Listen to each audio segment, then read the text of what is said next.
guys, and welcome to the We Are One Family Podcast. We are so excited to be here, and today's topic is how we stand in our power, which is going to go off in so many ways.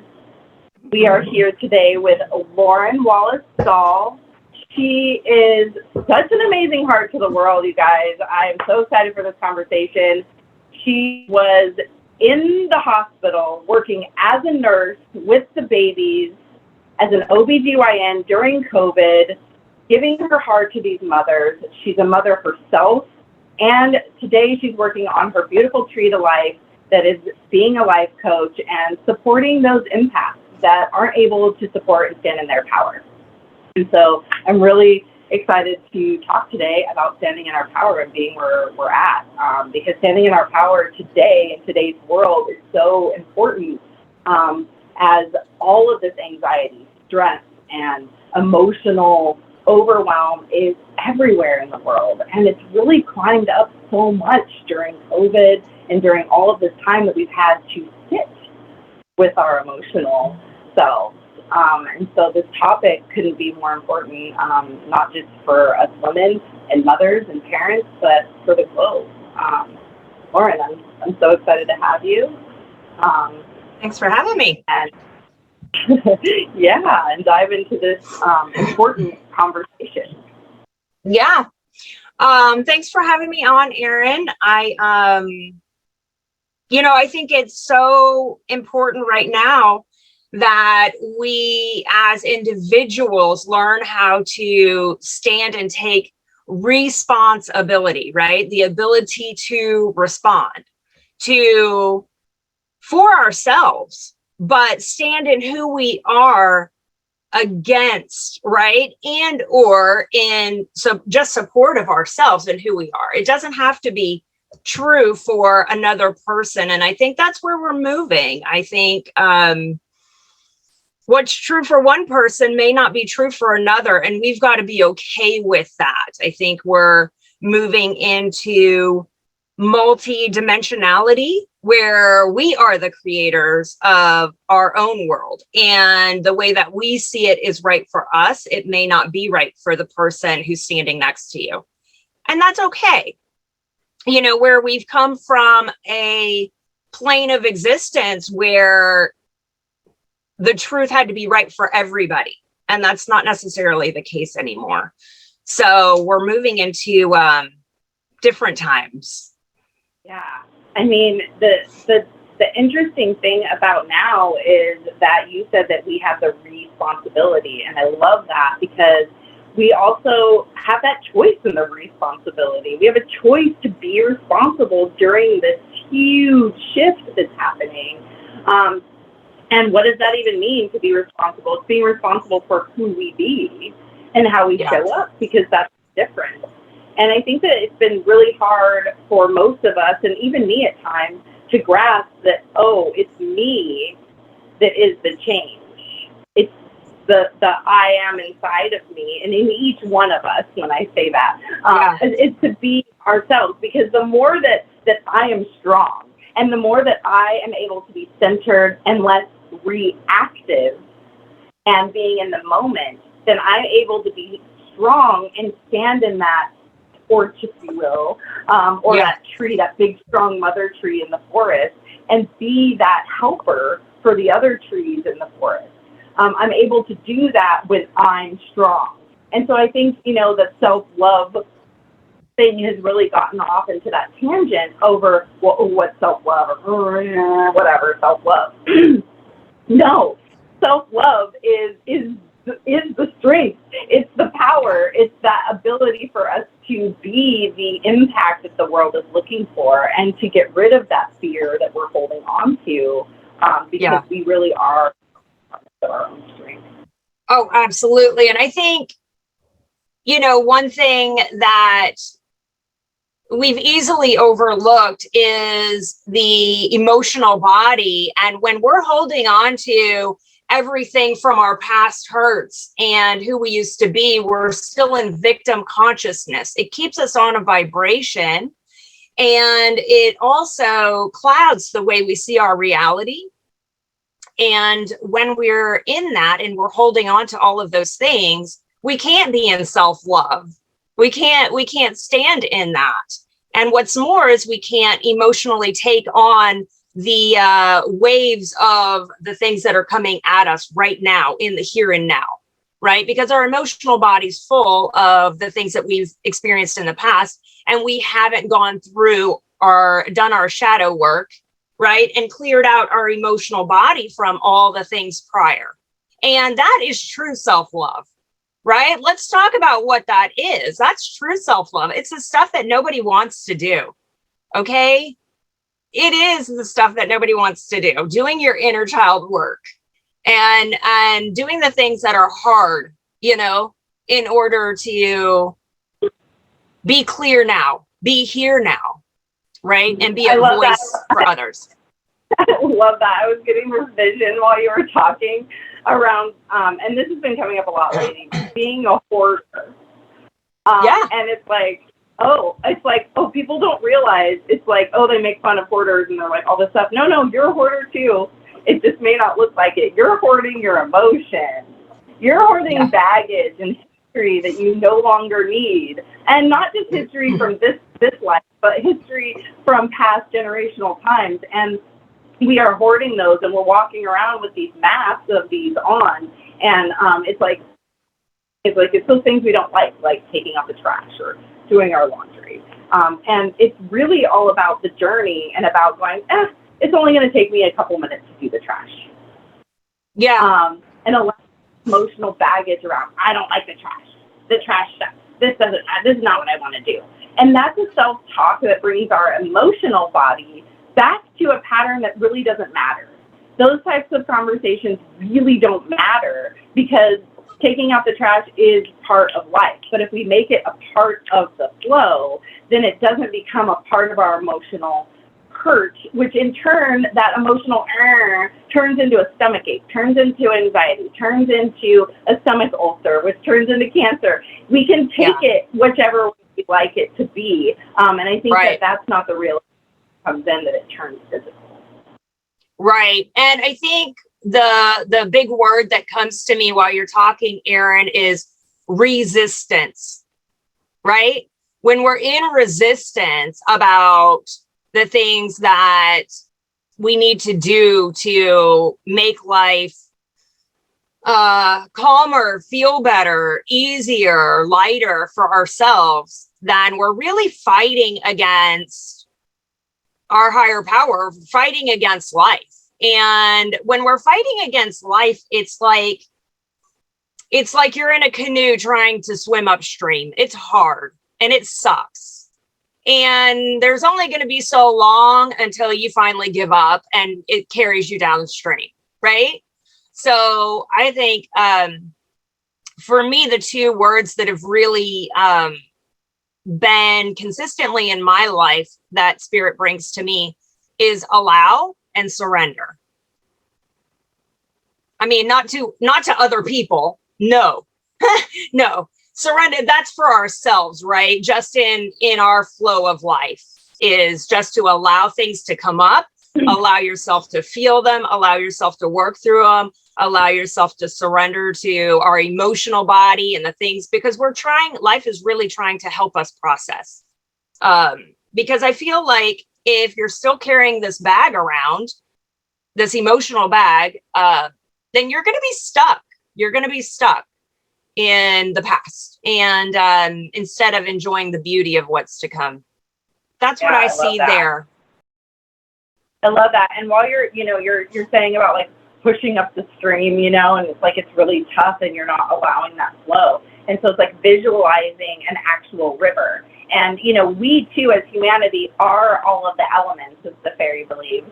And we are the flow of those seasons and the water and the fire and all of those things. And so if we are the river, I believe it's like what you're saying is like getting caught in a whirlwind, and it's like all the stuff gets, all the crap from the river, the trash, the dirt, the sticks, the mud, it's all swirling in that. And it's really icky over there. And I think it's like being able to flow, as you were saying, and just to be with it. I think another word that's coming up for me right now is acceptance, along with what you were saying, is just accepting that flow. And sometimes, you know, all it really takes is to like put a little like Coke in that swirl, and then you're just off, and you can kind of free all that stuff up. And it might take a little bit to break up, but hey, at least you're not spinning around, and you're able to flow down that river and kind of go over the rocks and, you know, bite some, you know, fishies along the way. But at least you're, you know, you're flowing. But that and you're back in enjoyment, right? Yeah. Enjoy. Yeah. So I that's for the emotional piece of it, but back to, you know, standing in your power is really taking a responsibility, right? For your emotions, how you feel, who you are, your perspective on life, your opinions. And I feel like so many of us are coming out of the trauma of being slaves of our existence for the time that we've been here, however old we are. And we're kind of as a whole moving from being a teenager and being controlled, and now we're rebelling and really being asked to move into complete ownership of who we are, right? Like adulthood, like grow up, let's go, start your own food, start your own, you know, nobody else can have full control over your things, you know, your body temple, your state of being, you know. At least that's the way I see it. I see spirits trying to allow us to take full control over the parts of our lives that we've given it away to somebody else. Yeah, 100%. We have given our energy, our time, our space, our education, our medical, everything away to, oh, this is just the way it is. And there's a lot of us that during this time that we've taken away have been like, I just want it to go back to normal. And for me, it's like, I was actually writing a post that's going to come out here soon about that. And what is normal and what is the word weird? Like, could we define those? Because at the same time, for me, the word normal, as a child, my parents were always very hippieistic. And so we never ate pork, really. Like, we had turkey bacon when I had bacon. And so I had gone to a friend's house for the first time, and they were making breakfast, and they had regular bacon. And I was like, what's this? I don't like it. And they were like, you're weird. And I'm like, no, you're weird. And so then it's like, no, what's normal for me is weird for you, and what's normal for you is weird for me. So what do those words even mean? They don't mean anything. They only mean that it's a part of us being stuck in this world, if you will, of the past. It's the powers that be keeping us down with our language. Our language, our spoken, speaking word is we're speaking it into reality. So when we speak these words, we are actually bringing it into us. So being normal is changing every day. And if we are able to go, oh, I see a new perception. This is my new normal now that I see something different. But when we stay in the no, it has to be like this, then we've lost the evolution of not only Earth, the universe, and humanity. And I think that hits on where we're at standing in our power, right? Because humanity is evolving within that. So our muscles are now evolving as well. I brought this up in another podcast about the cavemen birthing a child that was human, and then thinking, oh, it has anxiety disorders and autism and things like that, because they didn't know what was wrong with the human, right? So it's like, now here we are, the humans evolving, but maybe we don't look different. Maybe we just really look the same, but we have different muscles and abilities that are more sensitive, that are allowing us to be empathic on a level that we really haven't been as humans, maybe not in thousands of years. I think maybe there was a time thousands of years ago that possibly we were able to do that. But being empathic, I think, is something that humanity is not sure about what that means yet. And I think we have the ability to talk about being an empath. And I think as we evolve, I think we are each to ourselves uncovering our own abilities that we've had lifetime and lifetime before, but we've never remembered here in this lifetime, here and now. And I think we each will uncover those little by little. And so what I see for the empath being super sensitive to energies and feelings and the unseen, really is what it is, right? Is being okay with not everybody else having that ability and knowing that it's an ability and not a curse, right? Because if you're on a vibrational plane of victim consciousness, then you're going to attract somebody that says, you're crazy. That's not how life is. It's like this. See? And you're going to believe them. If you were invalidated as a child, then you're going to invalidate yourself and go, okay, that was insane. I'm just going to believe this person over here, because he told me so. And I think it's really important to validate your experience and validate what you think is true for you, because I think it's going to be different for each one of us. We all have different abilities, talents, gifts that we're going to be uncovering that we're not normal, right? That haven't been so-called normalized in this matrix that we're coming out of. Let's be real. This was a kind of programmed place to keep us placid and content and very comfortable with the known and very uncomfortable with being unfamiliar, right? I had to make the decision to leave the medical field in 2020, and that was huge. That was scary as all snot, because we were going down from 2 full-time incomes to 1, and our lifestyle, even though we didn't have a whole lot, really couldn't support that. So I knew our whole life was going to change, right? And that's really jumping into the unknown.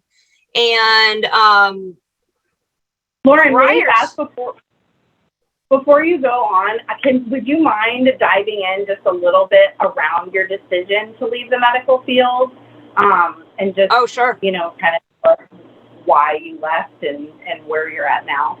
Yeah. So in a nutshell, I was in a place where I was taking care of the expecting moms and talking about all of their care. Of course, vaccines were a part of that conversation. I have always done what I can to somewhat be in this matrix kind of place, field, whatever you want to call it. But I don't agree with a whole lot of it. I'll be really honest. So I fit in as much as I can, but there comes a point where I have to say no more. And that point came in 2020 when I saw this coming down the pike and I saw all the restrictions and everything getting tighter. I knew for myself the vaccine was not an option, just not an option for me. And right. I also want to allow that choice to be given for everybody that I come in contact with. What's right for one person's not right for another, and we need to be okay with that. And so I was not going to push or be in a company that was willing to push a mother into that choice. I was not going to be a part of it. So before the mandates came out, that was September 2020. I was like, I can't do this. There's just no way I can't do this. So I have to leave. And I wasn't with a company that was going to allow it to be a choice. So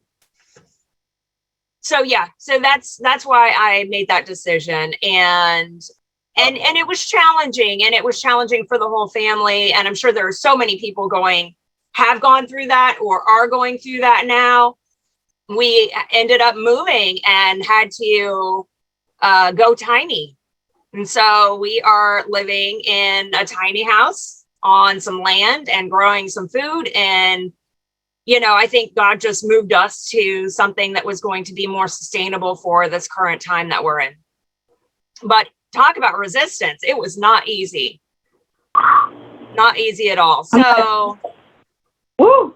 That is like that. Thank you so much. Like, I don't think you can tell that I have like tears in my eyes. Thank you so much for sharing that. That is so huge. Like, way to stand in your honoring of your empath, honoring of your knowing what's best and highest for you, and taking these steps no matter how hard it is, because wow, having to move, having to go into a whole new life, something that you've never really experienced before, and just diving in and embracing it and coming out on the other side, not only to just run away and hide and say, oh, I'm just going to be out here and grow food, but you're going to stand and be a supporter for those going through what you're going through. Yeah. And so it's like, wow. Like, what a story. I'm like sitting here with the chills, and I know that I've heard it before, and it's just every time I hear it, like my whole body just is like covered in those chills for you to stand in your queen. What a huge example for us women, for us mothers, parents, not just women, men too.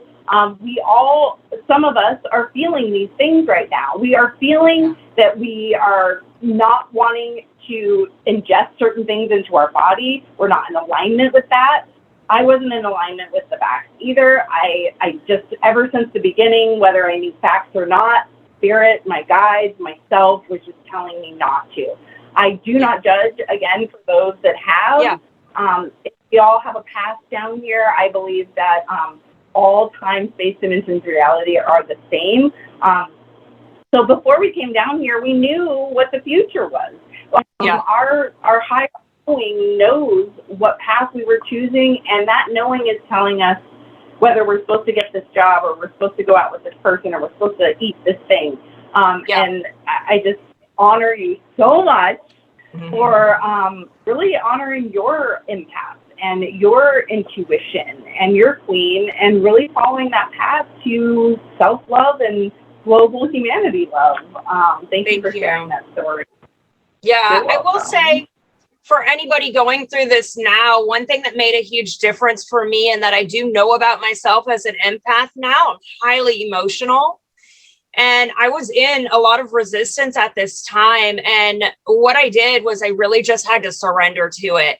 And I remember the day, it was 11/11/2020. And I just sat underneath a tree and I surrendered to I call it my humanness, which is my emotional upset for everything that's about to happen, right? Like, I can't hold it all together. I can't keep all the balls in the air, and I have to let them fall. Right. And so I just sat there and cried, just surrendered, right, to the fact that I didn't want to move, because I didn't want to move. I didn't want all this to unfold. I didn't want to pack up my whole family, all of this stuff. And but I had to. So I just allowed the emotions to flow, surrendered to it. And then after all of that was done, I was clear-headed. I was more able to say, okay, this is the decision. This is where God's leading me. This is what's going on.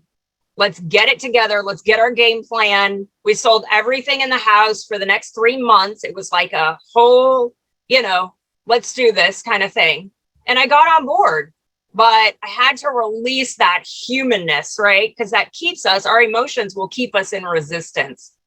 So I do want to add that piece in there for anybody out there that's going through this right now. It's extremely challenging when you're emotionally upset about it and holding it in and suppressing it.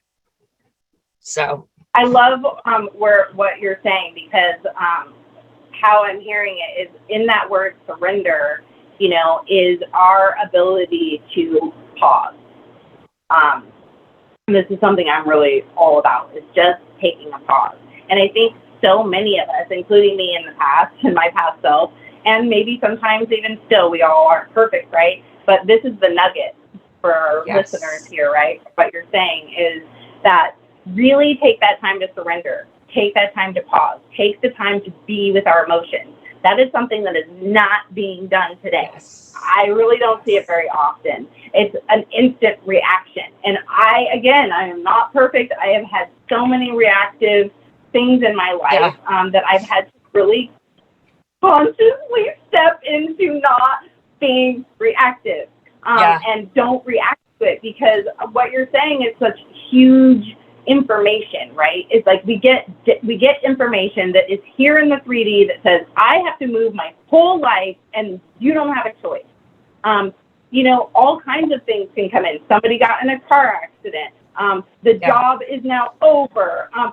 All these different things can come into our lives. And so then it's like, okay, instead of running around and freaking out and talking crap and drinking and, whatever else that comes in, substances that come in to abuse ourselves around that, it's going to sit under that tree, going down a river float, taking yourself to a hotel for a weekend. I mean, I don't know what all the suggestions are. Go fishing, go to the zoo, I don't know, swim somewhere, anything to get yourself out of that emotional state. And I think a lot of us sit in it and let those emotions go into the crappy of it, because that's what it feels. Yes. But when you say sit in your emotions, we're just saying sit with it and let it be okay. Ask the questions, can I be okay in this emotion? Yes. Because I think I've seen a lot of people go, well, I sat in my emotions and it just got worse. Right. Well, and I think there's a lot to realize that we are humans with feelings and emotions, right? We have been going so fast, rats on this wheel for so long, that something happens in our life, some tragedy happens, lose a child or a parent or something. We don't even have time to grieve. We have to be back at work on Monday morning and pretend everything's okay. This is the place that we've been in, right? As far as I say, rat slaves, we have been in that system. Coming out of that, we have to allow ourselves the time and space to say, you know what, I'm not okay right now, and I need to take this time for me, right? Whatever that means. So that can mean, going and sitting somewhere on a bench and journaling, whatever you want to do, but allowing yourself to have the wherewithal to work through your emotions. What am I feeling? Why am I resisting this so much? What's the underlying emotion that's really got me, right? Sometimes it's shame, blame, guilt, all these things. So that's really important, because I think once you uncover that, then your behavior changes, right? When emotion's driving the wheel, our thoughts are like tied up in the back seat, right? They're all caught in that emotional turmoil. And we're spinning our wheels literally in that place. But once we relax and we allow the emotions to flow and we surrender to them, just be okay with them being there, then everything kind of unravels and we feel better and we can move forward, in whatever decision that needs to be made. And it can be a breakup. It can be all kinds of things going on right now, because I think Spirit's really moving us from places, people, things that were not in our highest good. Ultimately, it's challenging. Yeah, and so these tools, it's really challenging. And, these tools around surrendering and releasing are really, really important. And so it's like repeating them over and over and over again, allowing people to hear, like, just surrender, just release, accept within yourself, create that moment of pause. These are the things that really make a difference. And, as we were talking about that empath and bringing in those emotions that we're carrying in our body, that is also a part of us not really completely understanding the evolution of our body. And that not only the earth, space, everything, but this is all made of energy particles, atoms, that are put together and showing up as physical here now. And so my dad is a quantum guy, so he would suggest that I'm not touching, this pen here, like I'm actually touching my finger that thinks there's a pen here. And so whatever energy that we are energy. And so energy has the ability to change and move. And so learning more about us being energy, because this is just the core of it. If an atom has the neuron and the proton on the inside, it has all the electrons going around us, but we don't see them with our human eyes most of the time, unless, some of us have certain abilities and muscle abilities to see those. However, most of the time, most humans aren't able to see that part. So it's just like, that doesn't exist. However, we are atrophying the ability to use those emotional muscles. And that's why 70%, I was looking up statistics, pretty much 70% of the globe is somehow emotionally unstable. And this is all ages. Now, what's the pandemic? That's the pandemic. That's the real issue going on today. And learning more about being in the ability to release, flow, be in those spaces, learn more about our emotional bodies, our chakra system, our auric system, how that works. These are the knowledges that are going to allow us to evolve and not be so sad and fearful and emotional. Absolutely. I think emotional awareness, we have been so blind to the things that are not in our physical reality, right? If we get a broken bone, we know that we have something that we need to heal, and it's obvious. We need to pay attention to it. We need to care for it. We need to do all these things. If we have an emotional wound, we've just been taught to sweep it under a rug. I heard that most people are only aware of 3 emotions: happy, sad, and angry. There's like at least 80 of them, but the average person is only aware of 3. Wow. So that just tells you how much awareness we need around that, because when we're feeling an emotion inside and we're lashing out and we're taking it out on others rather than noticing, oh, I'm really frustrated, agitated, angry, upset, sad, insecure, whatever it is. Those are all things that we need to take care of within ourselves, right? The outside's just a mirror for that. I love that, because it's really taking it deeper. And that's where what hasn't been happening. It's like it's like someone's okay to just say, I'm sad. Okay, where does sad come from? What does that actually mean? And diving into what those feelings might actually be from. Because actually sad might mean anger. It might actually mean something completely else. And so I think that really broadening that is a beautiful way. I love what you just said. It's just really broadening what emotions are, labeling all the different emotions that we can have and going, oh, actually, if I pinpointed it and drew a little line and we talked down questions, I'm feeling overwhelmed. And I'm feeling like, maybe overwhelmed is a feeling. So I think that details are really important in breaking through that energy body. And then being able to communicate, right? Like, I'm really overwhelmed. I'm really stressed about XYZ. I need some support around this, or I need some help around this. These are really big things that I think it's really important for us as the adult to communicate so that we can pass this down to younger generations, because we haven't been taught those things. Yeah, and I think that being able to say it is huge. And so many people have been so afraid to just say, I'm feeling overwhelmed, because then you feel less than, you feel like you're not good enough, you feel like everybody else is doing the thing and they're not overwhelmed. And that's all in your head. That's all in my head. It's all in the head. Because really, the truth is we're all overwhelmed. Yeah. Pretty much feeling, right? Yeah. Or whatever.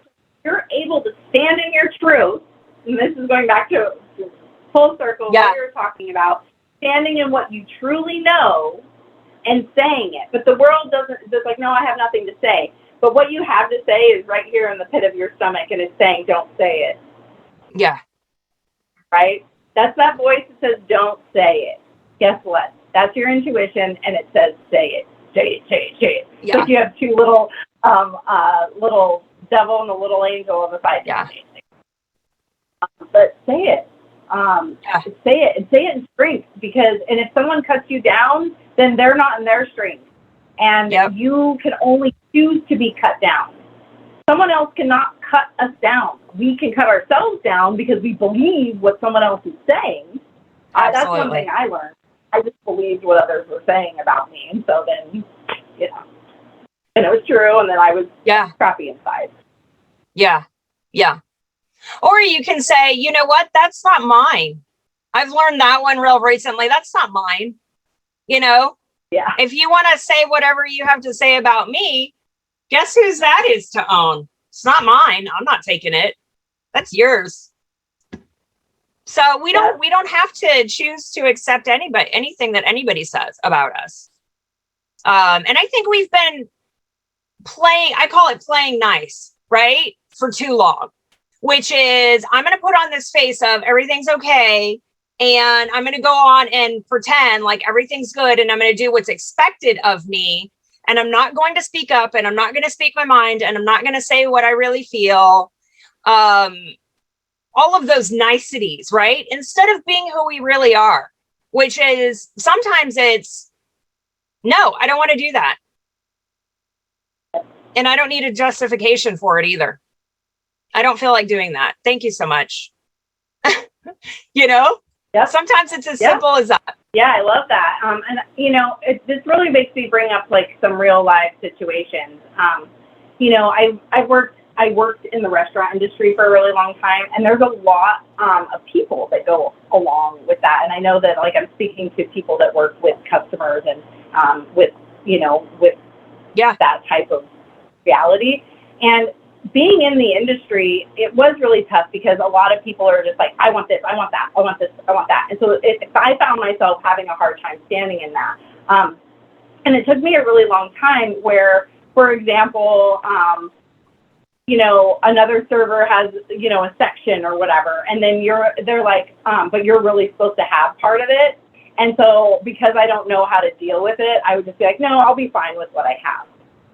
But I grew to the point where at one point I was able to be like, they're like, well, I didn't make money yesterday, so I'm going to keep the section. And I said, I get it, but that's not my problem. I'm going to take my section. Yes. Because I'm here to work. I'm here to stand in my power. I was given that section. Just because you didn't make money yesterday, that's not my problem. Of course, I love you. I want you to make money, but I'm here to make money too. And I get to choose what is mine, and I get to stand in it. Yes, I can give it away, but I'm giving my power away when I say that's okay. Because you're in your sad, and so I give you my light because you're sad. Yes, sometimes, but only if I'm able to do that. Right. And that's only because it's my choice, right? That light, and you can't. You have to stand in your power and say, "Oh, I need to work today." That's why I showed up. Not, oh, it's okay if I make a couple dollars less today, I guess, even though I'm over here struggling because this other person is struggling. It has to be an even balance for us all to climb together. We cannot step on one another to move up. It doesn't work in the highest love for ourselves or for others. I mean, yes, I would have given that girl the section because I'm the heart. But what I realized is that I wasn't standing in my path, and at some points I ended up homeless. I ended up without. I ended up in my own fears and scarcities because I gave when I shouldn't. And I think that is a huge value in owning our empath. Is we think that we're being bitchy. We think that we're being mean. We think that we're not being supportive to others. Sometimes being supportive to others is to literally walk away and tell them no. Because we have to stand in our own shit, in our own crummy muck, And we have to figure it out and walk out and blossom into that beautiful lotus flower by ourselves. And when us empaths are in the muck with people, helping them, we just get in the muck. And so I think it's really powerful. I don't know where that was coming from, but just to really hone in on that. I love that example. No, I love that example. And what comes to mind when you talk about this example is that that is true self-love, right? Is speaking your own voice, speaking your own needs first. And when you do have extra to give, giving extra, but not giving from an empty place, not giving because you're scared of the confrontation of speaking your voice and standing in your own space, right? Because that's not truly a gift. That's not truly giving, right? It's all in the intention from which we do it. Right? Intention is everything. So that's what I hear when you say that is I've got to speak up for myself first. And if I have more to give you down the road, once I've made what's mine, then I'm happy to do it. But as of right now, you can't manipulate me and think that I'm not going to say anything. And this is where acquiescing to another really gives them the power instead of holding it for ourselves. And I think as empaths, we can get really blindsided by those that are more manipulative in who they are, and we just give in. I'll say this. I had a client and she said something really interesting. She said, it's easier to give in. And I said, is it easier? Or are you just prolonging the inevitable? And when you have to, it's going to hurt worse because you've trained them to do it. You've allowed, right? You've acquiesced. So let's say you didn't, say anything at that time and that server went ahead and took your section. What happens the next time you're in that same space, right? So then they do it again. And then they do it again, and you still don't say anything.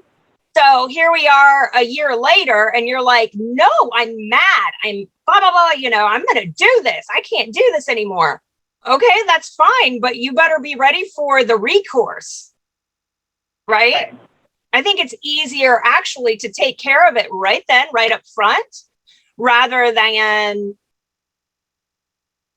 so far down the line where we have to basically take it back from them in a forceful, but not violent, but very assured way, right? Because that's where we are globally right now.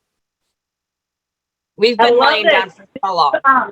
Rue and I were talking about this on our chat the other night, where the patterns come around. And this is perfect, right? Because this is a pattern that comes around. And I love what you just said, because this is a great example using that restaurant, right? And it's like, say you worked in a restaurant 7 years ago, and we were talking about 7-year cycles. And then 7 years come by, and here you are in a totally different restaurant. And all of those things come up again around that section and that girl. And there's a new section, and now it's a dude, the guy, it's a servant, let's just say, right? Yeah. And it's the same situation. So it's the universe is, again, bringing you up to go, hey, would you like to stand in your power? Yes. I'm giving you a choice. Hey. Yes. Hi. So it's like, when those come up, we can notice, wait a minute, I've been here before. Wait a minute, I've been through this before, and that hurt. I didn't want to go through that the way it went before. And honestly, me telling that story, that was what happened for me in that moment. And I noticed it in the pit of my stomach when the girl, because the manager at the time had said I could have the whole section, but because I didn't know the sections yet, I was trained as the server, but I didn't know them yet. He had this other server helping me. But when it came time for me to take over my section, she was like, you can have half of it. And her excuse was that she didn't make enough money. And I was just like, I stopped for a moment, because here it was presenting itself. And I said, I hear you. I'm totally with you. And I hate to say this, but it's not my problem. So I'm going to have to take my section. And we got along for the rest of the day. There was no fight between us, and she gave me my section because it was the right thing to do. She was literally working on snooping it out. Like, it was not her section. The manager did not give it to her, but she was going to get away with it because she thought that I didn't know. Right. And, you know, and I think that it's like in the past, because I didn't have it in me, I was not ballsy enough to say it's not my problem. I was not ballsy enough to say that at all. You know, and so noticing that these come up, yay, and say, it's not my problem. Yes. I loved her at the time. You can still love the person. Yeah. You don't have to be bitchy. It's not my problem. Right. And in the past, I would have been like, use my language, right? And it's like, that's not how we do it. That's not how you come at someone. We can say it's not my problem and love them at the same time, and we can still be friendies, and it doesn't have to be a fight. And so I think there is that evolution in who we are as those empaths. So I love this conversation. Love how we've gone through, hit all of this, and I just think that there's a few nuggets in here around what you were saying, and for our audience to just really holster on this conversation, because we will be on here more, Lauren and I. Yeah. We're going to have so much to talk about. But today, really honing in on releasing what we're holding on to, and really letting that flow go, you know? And I think that those are really powerful things that you were letting us sink into, and just really letting us flow down that river. I feel like you were really giving us that vision of just really being able to flow over those rocks and just really get past through standing in who we are, owning that. So as we come down to our last few minutes, is there anything that you feel like would be really important to share on standing in our power and being with that impact? Well, you know, and I want to add this in here because this is something that's really ingrained in a pattern that I see when we're talking about this, is releasing criticism and judgment on ourselves. It keeps us stuck. It does us absolutely no favors when we are in criticism and blame and judgment pointed at ourselves, right? For whatever that may be. Because if that's the case, then you're just infighting with yourself, and that doesn't help anything. Just keeps you stuck.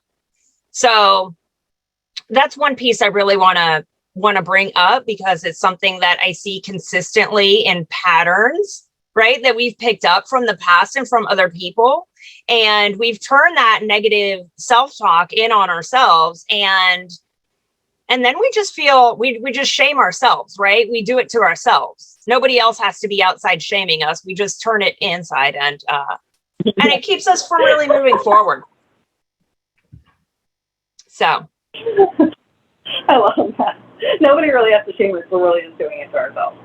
Yes, it's so beautiful. Thank you so much, Lauren. Your nuggets are so amazing. I have so much takeaway from today and giving back to the world. So I love these conversations, and I can't wait for us to come on for a day. Yes, let's do it again.